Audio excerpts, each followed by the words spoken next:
This is the Content and AI podcast, episode number 33.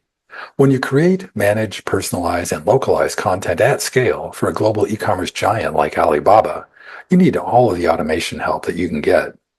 In her role as a content strategy and design leader at AliExpress, Anna Potapova is harnessing the power of generative AI tools and techniques to address customers' individual preferences, to help third-party vendors create better content, and to improve their internal content design operation.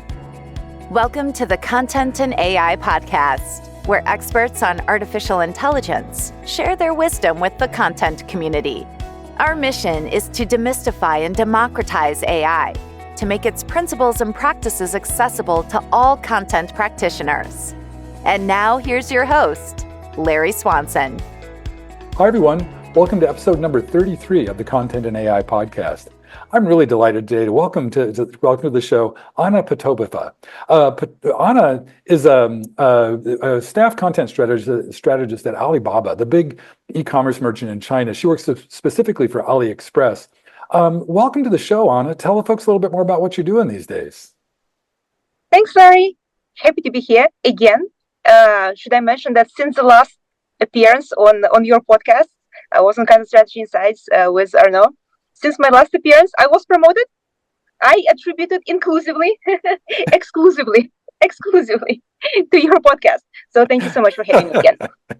That's too awesome. Thank you. So recently, I've been talking a lot about AI, and my team has been doing a lot of work in this area. So last week, I actually spoke in front of the audience of over 200 people in Chinese about how my team is harnessing the power of AI, as we need to generate a lot of content every day. Nice. And you, as one of the biggest commerce, maybe the biggest on the planet, I mean, there's a lot of content. Every one of those products needs something said about it, and every correspondence you have, there's so much going on there. And a lot of it, I'm imagining, is either routine or data-driven or in some way amenable to the use of AI. Can you talk just a little bit at like a high level about how you're using AI? And also, I just want to note for folks that like all of these conversations, we're going to dance around anything remotely proprietary. We're just going to talk in general about how big enterprises can work with big, vast content repositories and how AI can help. So can you talk a little bit about how you use AI to generate content? Well, first of all, it all comes down to what types of content can really be, dare I say, outsourced, can be created with AI, because not every piece of content is created equal, right?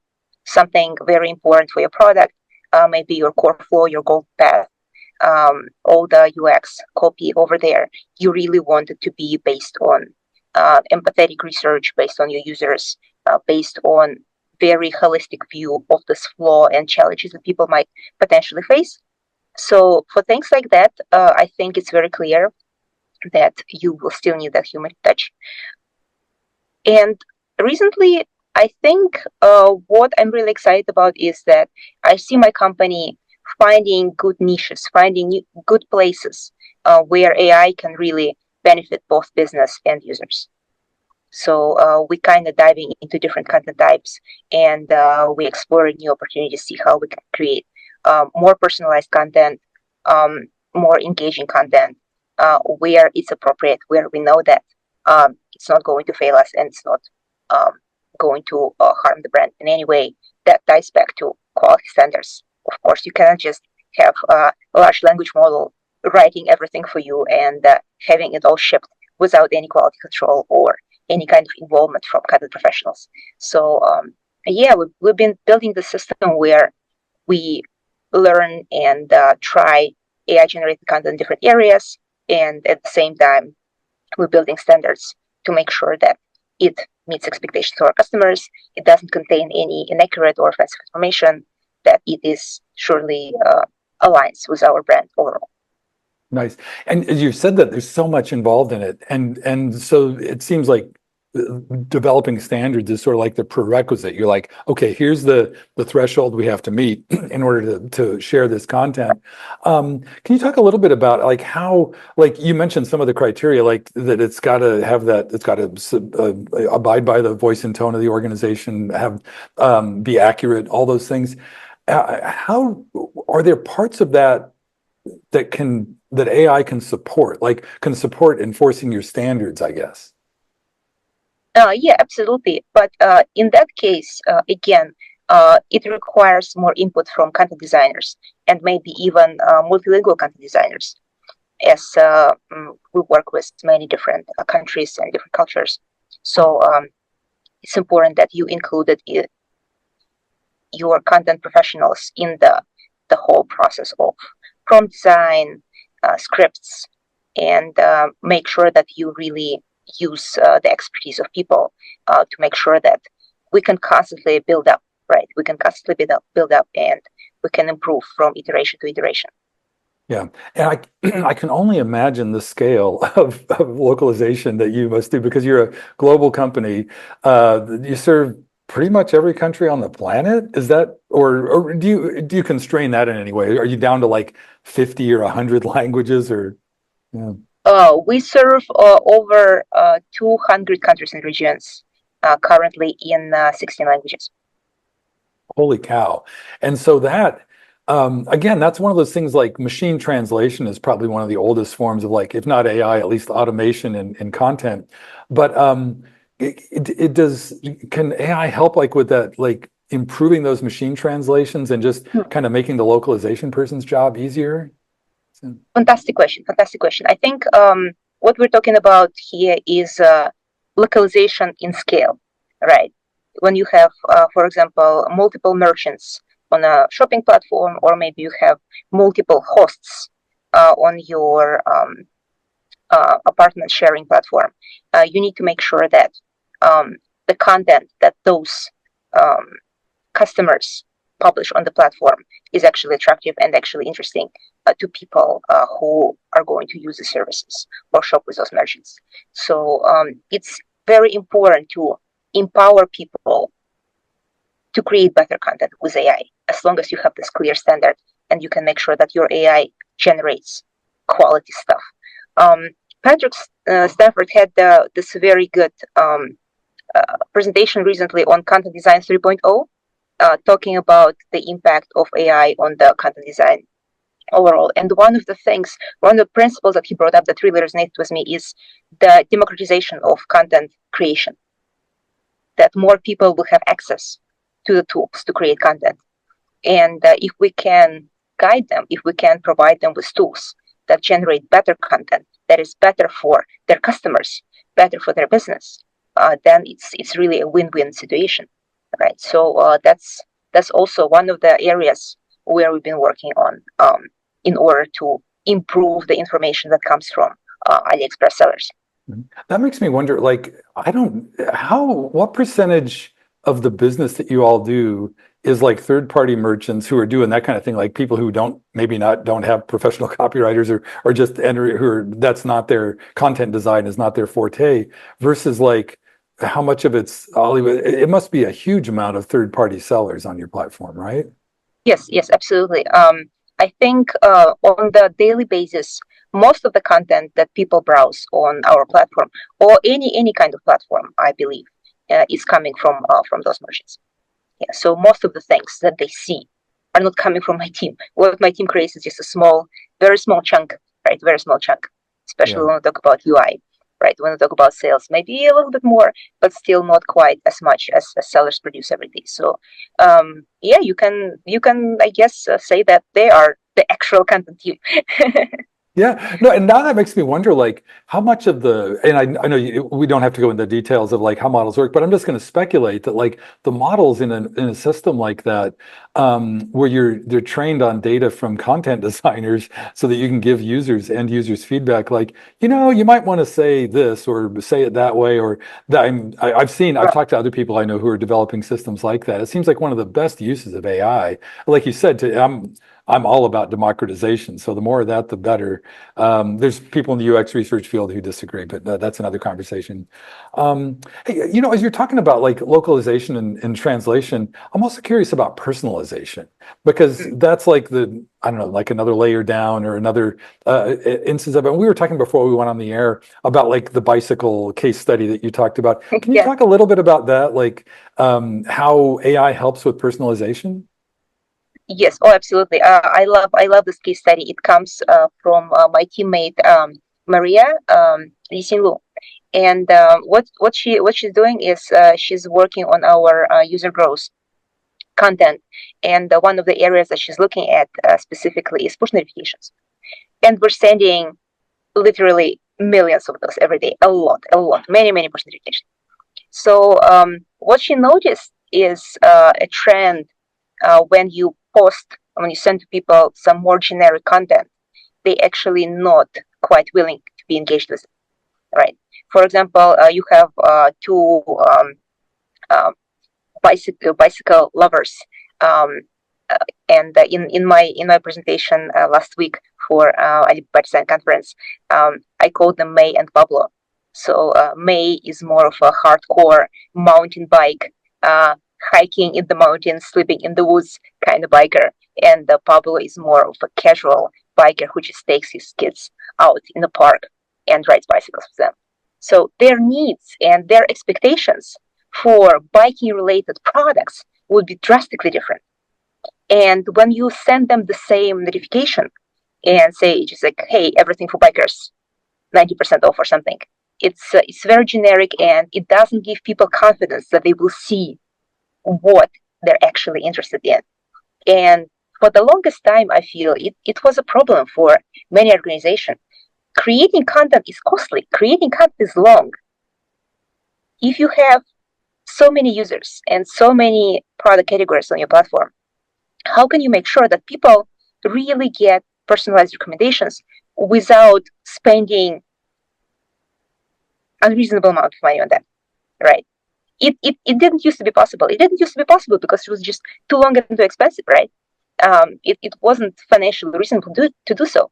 But now, when we have a possibility to match our product pool with some content directions, write different prompts for different product types, different product categories, different product pools, you can get a very high level of personalization so that you engage people with your content in a more effective way, and you also give them more of what they really want and what they care about. And that's exactly what Maria did.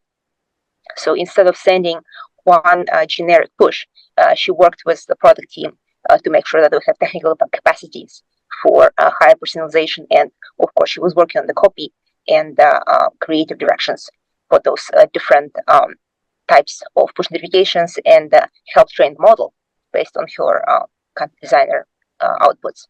And we did see that people were more satisfied. We also saw a higher recall rate on our platform just with the introduction of this new feature.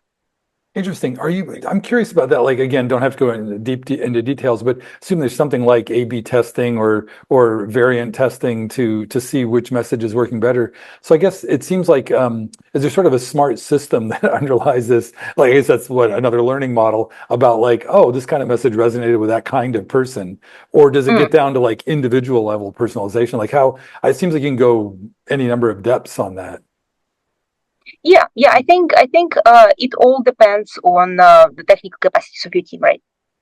How deep you can go, and of course how well it performs for you, and whether more investment in technology, more investment in content is reasonable. Yeah.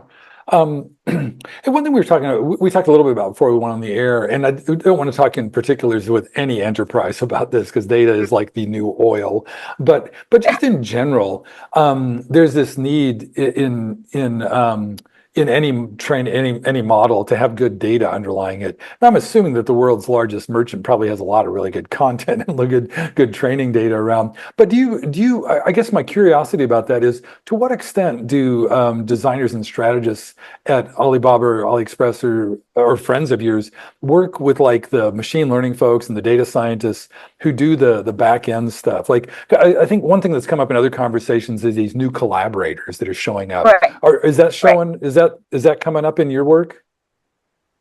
Well, yeah, and I think one of the important aspects of that collaboration that I don't see brought up very often on LinkedIn or in talks about AI is that you need to invite yourself to that conversation.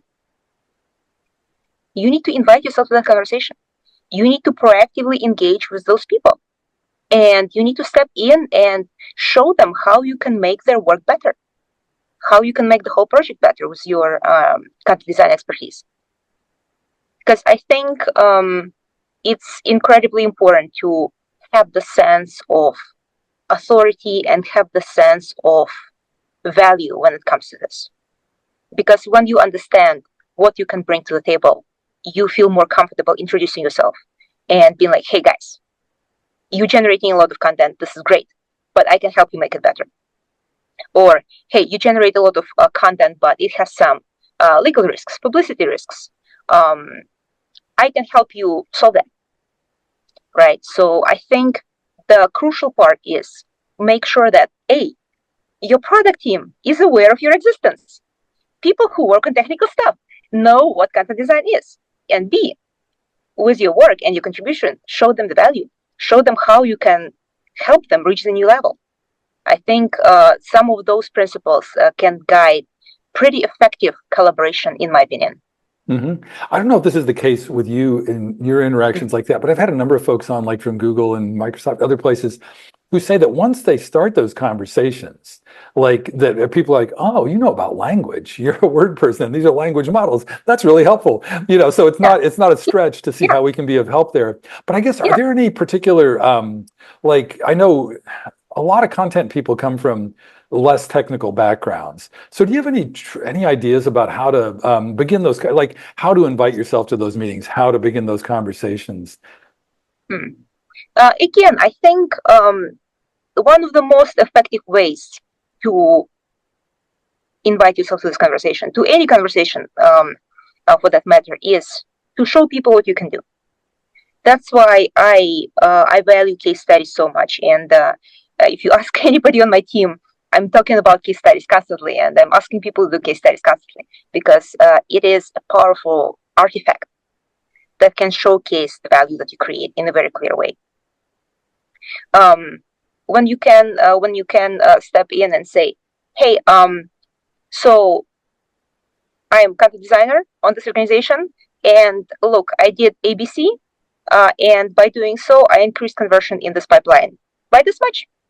So, you want to work on AI together? See what I mean? Yeah. And you're like, hey, I can help you do even better. Like, that's a great way to approach somebody, not like, because I think I might be projecting my mother's education of me on this, but there's a lot of finger wagging in the grammatical and language world sometimes. And if you can come in more collaboratively, it's probably a better approach. Yeah. Yeah, like nobody wants to be criticized. Everybody wants to be helped, right? I think that's the attitude we should take here. Yeah, no, I love that. And that's a great kind of mindset to have, like because I think something that's come with I know a lot of people have just quit talking about fighting for a seat at the table. It's just like, no, I'm just going to invite myself or ignore the table or turn over the table or make a new table, whatever it is. Yeah, that sounds like that's resonating with you. Absolutely. Yeah. So making your own table, and then like you said, you come in and you say, hey, I can, here's how we improve conversion rate here, or adoption there, or whatever the metrics that matter to the people. That kind of gets into like the business side of this. Like, I think I think one of the main ways that manifests right now is, like, I talk to so many people whose bosses just come to them and just say, hey, put AI in this. We need that. I have to show my stockholders that I'm using AI everywhere in the organization. How that dynamic of, like, maybe because you mentioned earlier how this still has to be a human-focused, human-centered thing, and we're always working off of UX research and customer interviews and stuff, but there's still this business prerogative that we have to deal with. Any tips, or like that notion of showing people how they can, meet their performance objectives? Are there any other things that folks can be doing to stay more grounded in the business objectives of their work? I think staying grounded in business objectives is crucial. It's absolutely crucial, and this is how you get productive collaboration with other people. This is how you have shared goals with other people, and this is how you get supported in whatever you are trying to accomplish. Now, when it comes to AI adoption, it's very important, I feel, to set the boundaries and ask why. right? Because AI is just a tool. Not all tools are great for everything. I mean, hammer is great for I don't know, fixing your house. It's not that great for, I don't know, conducting a Zoom call. So you need to make sure that your stakeholders and your management understands that it's not one size fits all kind of situation, right? That it requires a very strategic approach. Why? Because if you don't check your quality, if you don't try to be mindful about the usage of AI, then it can easily create some risks for your company reputation. So I think that can be one of the ways to frame this conversation. Hey, look, AI is not always that great. Look, what kind of cases we can find now, even online, right, where inappropriate use of AI caused major PR risks for some companies. So that can be one of the ways to frame this conversation. Say, hey, I love your idea, dear manager. I love your idea of using AI, but let's be smart about it. And this is how. As you're saying that, you're reminding me of something I wanted to come to before, make sure we get to, is the notion of operationalizing all of this. Like we've all been, the last couple of years, we've all been frantically learning and trying to catch up and how to do stuff. But in order for it to really fly, it's got to be institutionalized and operationalized. There has to be, all this stuff like standards. That's a total governance thing, and having sort of like, which typically falls under that operations umbrella. So do you have like a conscious approach to operation, like content operations, and is all this stuff kind of starting to fit into routine content operations? Yeah, I think it's definitely a very different type of projects with very different deliverables, right? Instead of creating individual polished pieces of copy, we need to create a system that would generate good copy on scale, on long-term basis. So definitely what we can see here is, number one, deliverables are different. Life cycle is probably different, somewhat tied with development. And that definitely makes us think how to work in this new pipeline, and also how to measure content contribution in this whole process. So yeah, I don't think we are any close to have very well defined AI content operations role yet. But then again, to be honest, I don't even think that we did very good job defining the job of content designer so far, and it's been at least 20 years. So we have a long way to go. We have a long way to go. Now, we're notoriously bad at that. We're the word people, and we should be. It's Anyway, that's a whole other. That's an ongoing theme that comes up all the time in all these. But just that notion of thinking about the life cycle, and that kind of brings up another thing related to that operationalization and governance. It was part of kind of things. It just audits. Like, I mean, the fact that you have standards and enforcing them, that's sort of like a onboarding, into the life cycle, attention to that. I'm just curious about how AI has shown up everywhere, and there's so much things in audits that are like tedious tasks, which AIs can be good at. Have you done any like content auditing or other kinds of content evaluation using AI? Fantastic thing to do. Absolutely fantastic. I do have it on my to-do list, but I haven't got to that yet. The way I'm thinking about using that is, again, we have so many languages, right? We have so many languages, and I think it would be nice just to kind of start by defining some basic mistakes, right? I mean, if you have a lot of backstage content that maybe not displayed very often, maybe some edge cases, error messages maybe written by developers years ago, right? Everybody has legacy stuff like that. So I would love to just get AI to run like a quick check on all that and quickly just define some issues. And of course, same as always, we can constantly build up on what we did, right? So I would probably start with this basic surface level things like typos, missing punctuation, wrong capitalization, and then kind of try to grow from there. Yeah. That's haven't done that yet, but I'm thinking about it. Yeah, no, and as you say that, that's like, yeah, and it's classic. Start small, just finds the little stuff that you can details, and Yeah. then I've never met anybody who doesn't have old developer written error messages that they need to identify and tidy up a little bit. And also, I'm just to mention, I should be able to get. I'm talking to Paula Land, the woman who literally wrote the book on content audits. I think we should be talking in the next month or so on the podcast about her take on it, and she's doing some interesting work in that area now. Um, it was something you talked about earlier. You mentioned it in kind of not in passing, but you mentioned that the localization. But you also talked about or before we went on the air about a friend who's an expert in hyper localization. And I know Oh, that, that's right. yeah, I would love to hear a little bit more about that because that's such a just it's hyper. It sounds exciting and big and important. But can you talk a little bit about and you specifically mentioned I think a presentation that she had done or yeah. Oh, that's right. Yes. There is this wonderful person and content leader, Stephanie Pereira. She works for Google, and she did a presentation during Content Designers China meetup that I organize together with Arnaud every month. What she was sharing is some strategies on how you can hyperlocalize. What does it mean to hyperlocalize?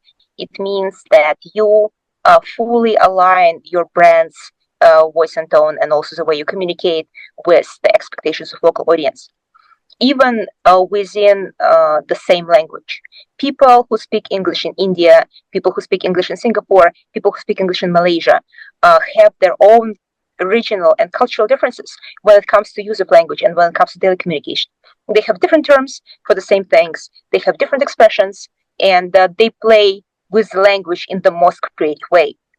So Stephanie is leading a team that does precisely that, that can help business create content that is hyper localized, is really deeply aligned with particular audiences in different countries. So I find it absolutely fascinating. I feel like it's really the next step for localization, being very local. Not all the brands can afford it, of course, but I do find the idea extremely exciting. How cool that would be for, I don't know, a Netherlands brand to go to Malaysia and sound absolutely local. I mean, whoever can solve that mystery on scale is going to make a lot of money and become very prominent content leader. So yeah, I strongly recommend to check out your talk. There is a recording actually on YouTube. We can add it to the notes to this podcast. Really incredible. Super grateful for Stephanie for sharing it with us. Excellent. I'll definitely get that in the show notes as well. Hey, one other thing I wanted to ask about, just at least in passing, is do you ever deal with SEO? Because I know that like getting products found and SEO has always been notoriously difficult for merchants. Are there any? Is that a concern of yours? And if so, have you found any benefits of AI for your SEO programs? Right. Actually, at the moment, SEO-related content is a little bit out of my scope. So I don't have much insights into that. Sorry. Okay, no worries at all. Yeah, I just was going to try to squeeze that in before the end. But hey, I can't believe it. We're coming up close to time, Anna. But before we wrap up, is there anything you'd like to revisit from the conversation, or just want to make sure that you share before we end the conversation? Yeah, I think the key point I've been trying to make here is the way we create content is going to change, and we really need to make sure that we proactively stepping in and engaging with product teams, engaging with tech guys behind the algorithms, behind the code, to make sure that whatever they create is not only scalable and usable, it's also useful and safe to use. So I think creating strong guidelines and creating strong quality standards for content and empowering more people to create content based on those standards is really something that we need to be thinking this upcoming years as content designers. Well, thanks for pioneering, doing your pioneering work in that area and sharing it here. And hey, one last thing on what if folks want to connect with you online or follow you, what's the best way to find you online? Oh, absolutely. You can find me on LinkedIn.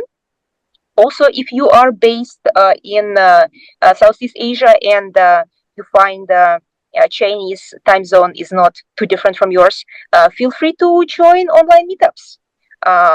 every month, Arnaud Fratini and I organize an online content designers meetup, originally for folks based in China, but now we see people from Singapore and Malaysia, and even from Brazil and US. How crazy is that? Joining us. You can follow me or Arnaud on LinkedIn, and we would post the announcements. We have really cool speakers showing up, and I'll be happy to see you there.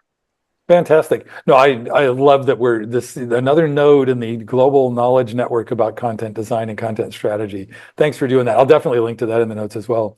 Well, thanks so much, Anna. Great conversation. I really had fun. Thank you so much, Larry. Always a pleasure. Always a pleasure to record the podcast with you. For show notes and to sign up for our newsletter, visit our website at contentandai.com. And please rate and review us on your favorite podcast platform. Thanks for listening.